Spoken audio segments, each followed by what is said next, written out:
This week on ANN, the Adventist Development and Relief Agency responds to the Ebola crisis in the Democratic Republic of the Congo.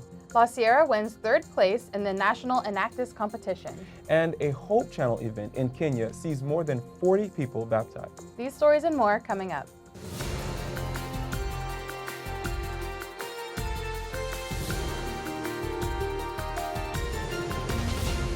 Thank you so much for joining us this week.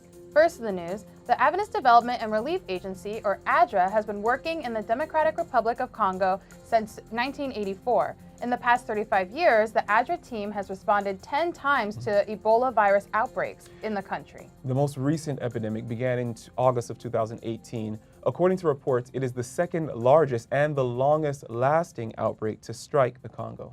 ADRA has been providing support through clean water, sanitation, and teaching hygiene best practices. ADRA has committed to serve the most vulnerable in the population, the women and the children.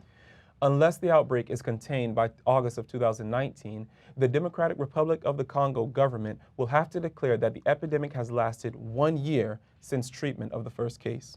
The World Health Organization, an agency of the United Nations concerned with international public health, made the official call that the Ebola disease in the region has become a global health crisis, and additional humanitarian aid is needed to contain the virus. Yeah, since the outbreak, there have been more than 1,700 confirmed deaths, more than 2,500 people infected, and 17,000 people in question who may have been in contact with the virus. According to the World Health Organization, vaccinations help minimize the spread or exposure of the disease, but due to ongoing conflict and community resistance, the outbreak has posed a challenge for frontline workers to contain. In the province of Ituri alone, it's reported that more than 300,000 people have been internally displaced. Families were forced to flee their homes because of conflict, but remain within their country's borders. This makes it hard for aid workers to track people who are quarantined. There have also been reports of armed rebel forces clashing with local authorities and health units to provide help to those in need. ADRA has sub-offices in 17 provinces around the country, and it's currently partnering with other humanitarian organizations and local authorities to implement a food for work program to help the communities most affected by the epidemic. Emergency Response Director for ADRA, Mario Oliveira, says, "Our top priority is to work with community leaders to help us build trust and engage with the communities. We want to bridge any gaps in care so we can offer humanitarian assistance."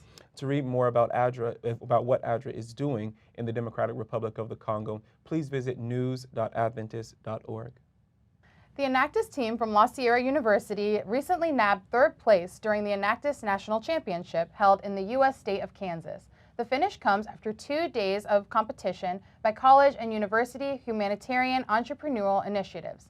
Student teams from La Sierra University and 3 universities in Utah, Missouri, and Hawaii completed multimedia presentations on the impact of their team's projects. La Sierra University Enactus bested 85 other schools with a revolutionary flash drive-based program called the E-Library, which is making a significant impact on the educational system in Jamaica.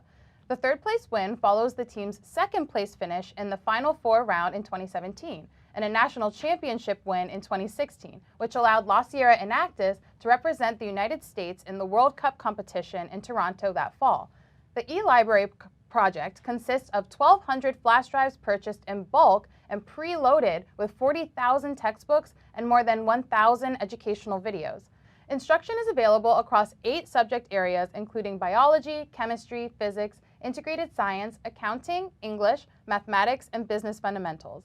A flash drive developed for teachers is also loaded with lesson plans, curriculum resources, and a password-protected zip drive of test, quiz, and workbook answers, correlated by textbook chapter. Following a pilot rollout on 21 schools in December 2017, the E-Library project was officially launched and delivered in January 2019 to more than 170 public and private high schools around Jamaica through a partnership with Jamaica's Ministry of Education, Youth, and Information. The E-Library is now impacting more than 200,000 students at no cost to the school. For more information, visit nadadventist.org. The recently concluded NET event, sponsored by Hope Channel Kenya and New Life Seventh-day Adventist Church, ended with the baptism of 43 people. Hope Channel Kenya's team, comprised of crew from the 2 Kenyan unions, joined the East Central Africa Division media team to run the 3-hour daily live transmission. Thousands of listeners responded by calling a temporary call center. Call center volunteers were available to answer questions and connect callers with volunteer counselors and prayer services. Net events are now an annual evangelism tool for Hope Channel Kenya.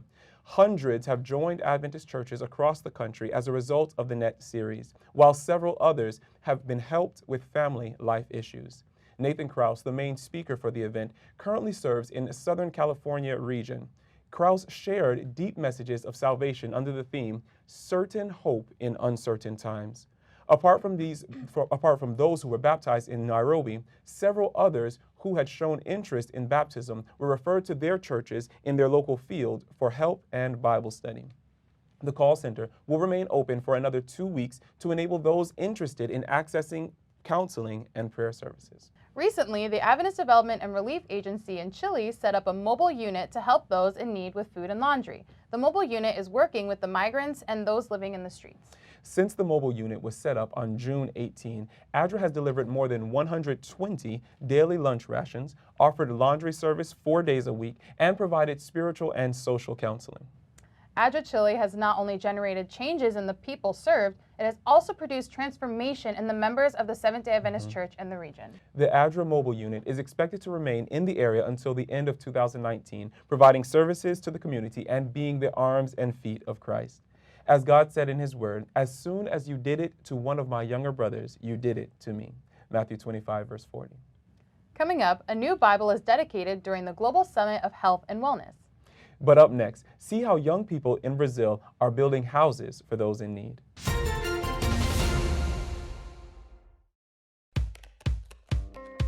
We may look, pray, read, think, worship, sing, and share differently, but we all look forward to the Sabbath. And we all look forward to the future when Jesus will come again.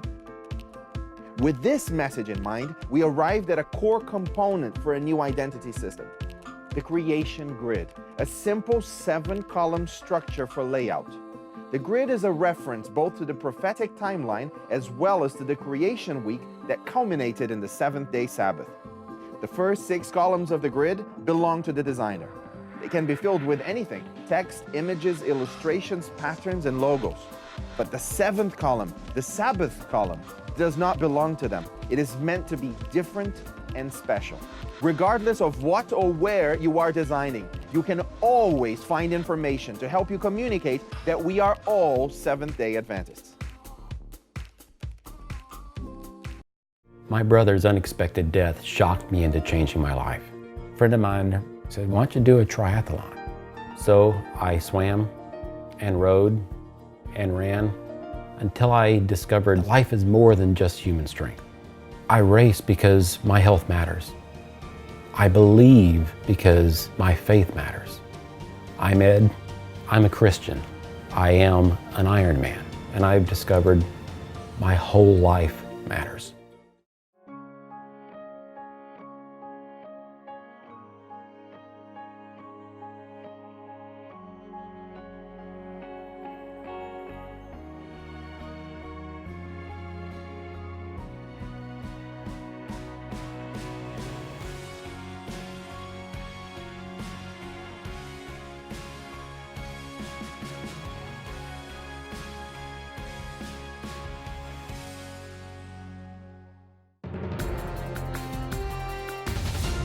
Welcome back. Recently, a group of 20 students, part of the Caleb Mission Project, decided to spend their July school holidays with bricks, cement, and sand to build a house for a resident who lives in extreme poverty in the interior of Espírito Santo, Brazil. 72-year-old Carmonzina Maria, a widow for over 15 years, lives with her teenage granddaughter in only one small room. Their new home will have 2 bedrooms, a living room, a kitchen, and a bathroom. All the building material was collected from entrepreneurs and friends of the community. The workmanship is performed by a professional bricklayer in joint effort with the Caleb Mission young people. The goal is for the house to be done by August 11. Students from a nearby neighborhood also helped other elderly women in the neighborhood suffering from health problems. They restored electrical panels, cleaned yards, and revitalized some of the home interiors. Young people also obtained, through donations, furniture and food for the elderly. The Mission Caleb project, sponsored by the Seventh-day Adventist Church in South America, challenges young Adventists to dedicate their holidays in January and July to volunteer for communities and people in need of material, physical, and emotional help. In 2019, the initiative will involve more than 200,000 students in South America. A group of media professionals from across the Seventh-day Adventist World Church met recently to work on an international cross-media project that will bring hope to anyone facing uncertainty in their lives.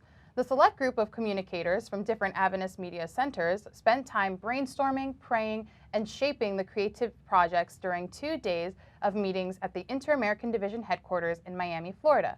The International Cross-Media Project will highlight how uncertainty plays a part in the lives of several individuals, ways of dealing with uncertainty, and the growth that comes as a result. It will also include several types of media projects, including an intercultural documentary film composed of stories from different regions, a book, a short clips campaign for social media, and 2 special exclusive productions from North American Division and the South American Division, all intertwined with biblical principles. The 8-month International Cross-Media Project uses a potluck-style collaboration, where several media centers will provide stories enriching the storytelling film. The project is expected to be completed in March 2020, in time for the next Gain Europe conference in April. Part of the network project will include stories, a short film produced by the South American Division, a short documentary film by the North American Division about the uncertainty students face, a book on facing uncertainty coordinated by Norel Iacob, chief editor of the Science of the Times magazine in Romania, and a series of campaign spots for television and social media platforms by the Inter-American Division. The project resources will be available for use by the Seventh-day Adventist Church's media entities, media ministries, and Hope Channel stations around the world. During the recent health summit held at Loma Linda University in the U.S. state of California, Adventist leaders dedicated the Hope Bible, a new edition of the Bible. Mario Martinelli, CEO of editorial Sa Feliz in Spain, said the publication is a Bible for people facing any challenge, a resource for health practitioners and chaplains. It is a great resource for healthcare professionals. Hope Bible, which uses the New King James Version, features more than 1,000 Bible verses for all occasions, including aging, dealing with enemies, illness, and suffering, to name a few. Bible verses are also listed topically to help readers overcome addictions, anger, anxiety, fear, loss, shame, and guilt, and many more everyday challenges. The new edition features articles in the front of the Bible that, according to publishers, show readers how to rediscover hope and understand why the Bible is a book of hope. They are listed under titles such as Hope for a Troubled World and Active Listening for Better Communication. The Hope Bible also highlights 130 prayers featured throughout with applications, and 37 miracles of Jesus with practical comments and short explanations of selected Bible verses. Hope Bible was developed by Editorial Sa Feliz in cooperation with Adventist Chaplaincy Ministries and the Adventist Health Ministries departments of the Seventh-day Adventist Church over several years of consultation and effort. It is available in English, French, and Spanish, with the possibility of adding more languages in the near future. Sa Feliz will start offering worldwide shipping of the new edition in September 2019. Coming up, we review our social media and website comment policy. But up next, we hear the conclusion of a missionary couple who worked for the Lord in Cambodia.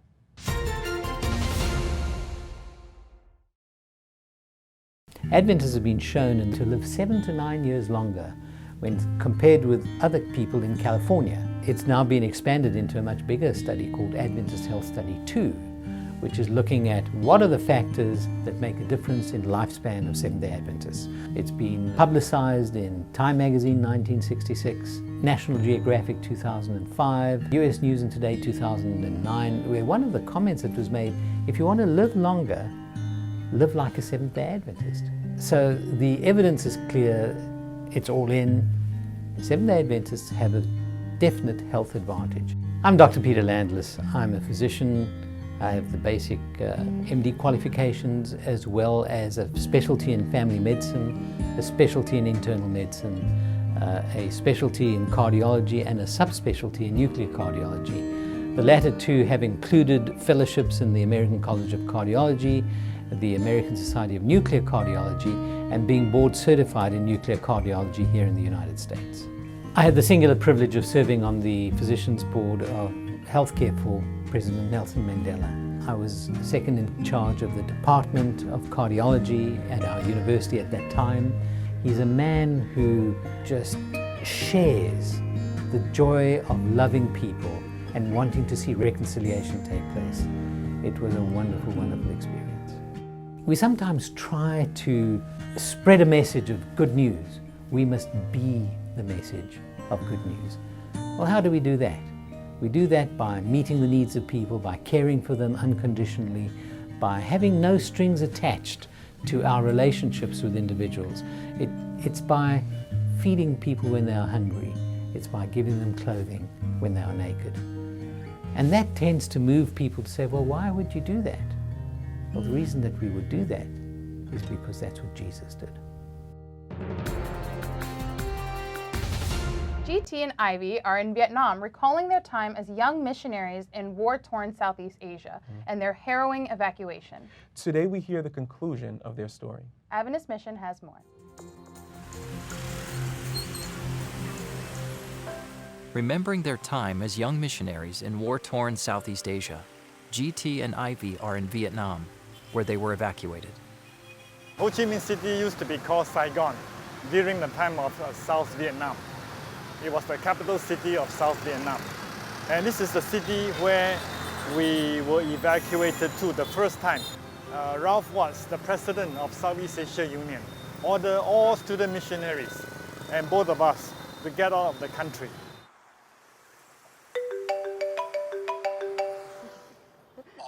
Good morning, Pastor Watts. How are you doing? Good morning, Pastor Watts. I'm doing fine. How are you doing? Great, great. Fine, thank We you. are right here in Saigon. Yeah, imagine that. What a privilege it is to talk to you when we are still in Saigon. I'm holding in my hand right now, Ivy and GT, a picture of a very handsome young couple. It was taken in March of 1974, and it's a picture of the two of you with your bicycles in Phnom Penh. You were able to get some Bible studies going, weren't you? Yeah, many Bible studies came as a result of the ministry of the English Language Institute, and out of that, we baptized many of them. So before we left the country, there were 33 believers in that church. Oh my. Yeah. And there were virtually none when you came there. That's right. Very few.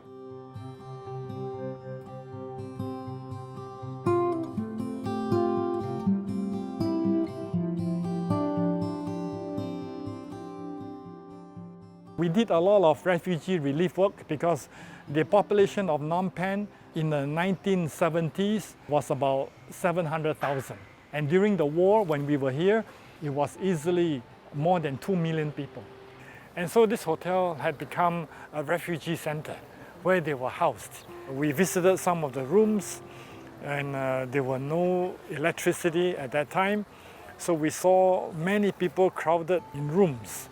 It was dark, it was filled with smoke, women, men, children, maybe 15, 17 people in a small room. They did the best they could, providing refugees bales of clothing and rice.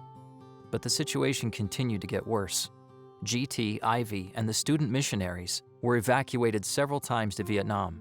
But each time they returned to Cambodia, only to have conflict resume. So we had a F-111 bombardment during the day, and during the night it was P-52 fighter bombers. Many a times we would be sleeping, we were shaken out of our bed. You know, it was more than a bad dream. So we just pray to the Lord that even though 1,000 may fall by the side, 10,000 on your right hand, but God will spare our lives for some reason. So after Sabbath was over, as per our usual custom, one of us, either the missionaries or us, would cycle to the central post office about 3 kilometers away to pick up our mail. That evening, one of the student missionaries went and he came back with a bunch of letters plus a telegram. The telegram was sent from Bangkok, and the telegram said, all 5 get out immediately. There were 3 missionaries left, plus 2 of us, so there were 5. So it was sent by the education director of Southeast Asia Union Mission, Pastor Milton Thorman. Milton Thorman was in Bangkok visiting, and he had the impression all day Sabbath that something ought to be done for those missionaries in Phnom Penh. So on his own accord, without committee action from Singapore, he ordered us out. And so on the airport, we had to hide ourselves in bunkers. So we will run from one bunker to the next until we got close enough to the aircraft, then we will run to the aircraft. We landed in Bangkok several hours later. So whenever there was a thunderstorm in Bangkok, we hit the floor because instinctively, for 2 years, we had trained ourselves to do that. 2 weeks later, the Khmer Rouge marched in and took control of Phnom Penh and Cambodia. Under their brutal regime, an estimated 2 million people died in prisons or in the killing fields.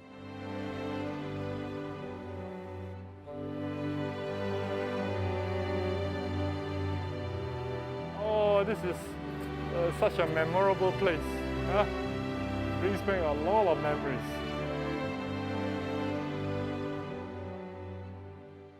Many of our believers were killed as a result of their walking experience from Phnom Penh to the border with Thailand or to the border with Vietnam. Now that is a sad chapter in the history Very sad. of not only of the Adventist Church, but it's a sad chapter in the history of society over the last 60, 70 years. I received this letter from one of our former church members who managed to escape from Phnom Penh. I'm praying day and night, not asking God to grant me any selfish request, but simply pleading with Him that somehow every single member in Cambodia may gather together. What a joy it's going to be, and what a rejoicing it's going to be when Jesus comes again. So we'll be able to see all 33 of our members who were baptized and who remain faithful to Him until the end. And so the church, a new church emerged from that tragedy. And today we have a strong Cambodian church. We even have a mission with school, with many activities. So we just thank God for that opportunity of serving Him.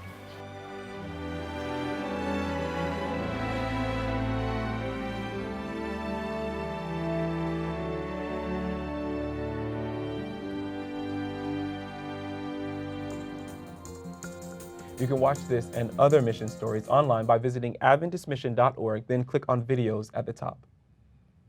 We love to hear from our viewers and our readers through social media and on our news posts. But sometimes we find comments that need to be deleted or removed. Here's how you can make sure your comments remain posted. We love hearing from our viewers and those who read our posts on social media and pages and websites. It gives us the opportunity to hear how Seventh-day Adventists feel about certain issues, how they're working in their communities, and it allows us to help comfort and pray for them. More and more, though, it feels like the world is becoming divided, and that even leaks into the Adventist Church. There's no tolerance or understanding for those who disagree with us or have different opinions from our own. We, as Seventh-day Adventist Church members, we are a church family. Not just a church family, but a world church family. We have members in almost every country around the world. We come from different cultures and have different life experiences, so naturally we have different opinions and views. Recently, we have noticed our commenters on social media and on our websites are becoming increasingly intolerant and mean to each other and to those who the stories and posts are written about.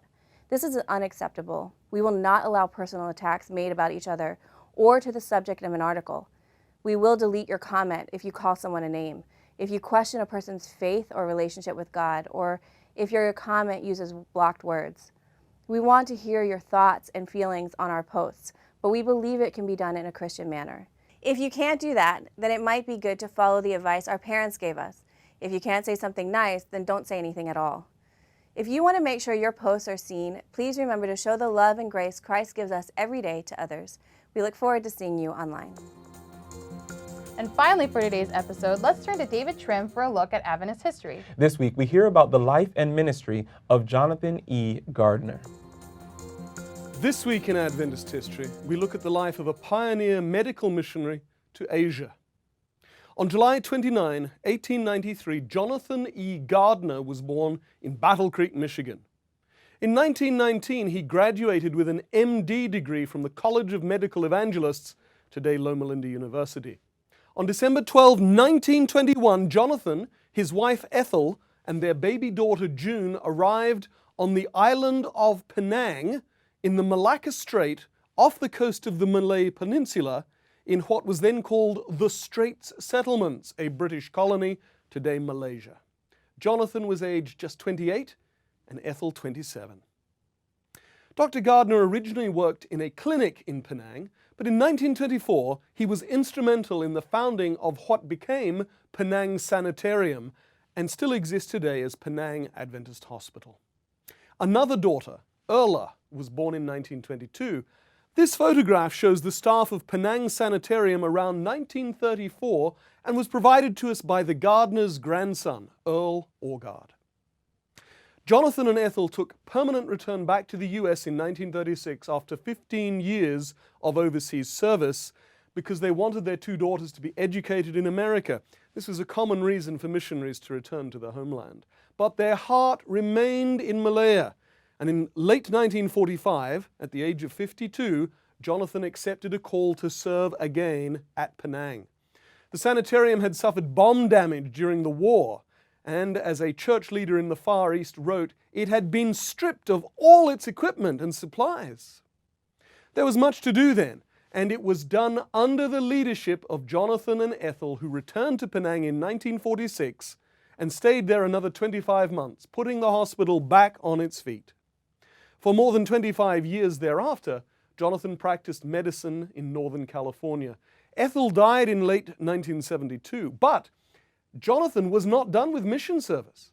In 1974, at the age of 81, he served for several months in Hong Kong Adventist Hospital. Jonathan Gardner died in August 1985, aged 92. That was this week in Seventh-day Adventist history. Thanks for watching ANN. Join us next week for more news from the headquarters of the Seventh-day Adventist Church. We'd love to hear from you. You can send us your feedback and tell us how your church is making a difference in its community. Be sure to capture plenty of video footage and photos, then write up a summary of the event's important details, and feel free to send full video reports as well. You can reach us by sending an email to annvideo11@gmail.com. Before we say goodbye, here's some good news from the book of Isaiah, chapter 58, verse 10 and 11. The passage says, "If you extend your soul to the hungry and satisfy the afflicted soul, then your light shall dawn in the darkness, and your darkness shall be as noonday.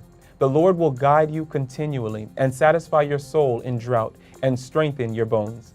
You shall be like a watered garden, like a spring of water whose waters do not fail." That's our program for this week. And remember, you can always visit news.adventist.org for daily news and videos. Until next time, God bless. Take care.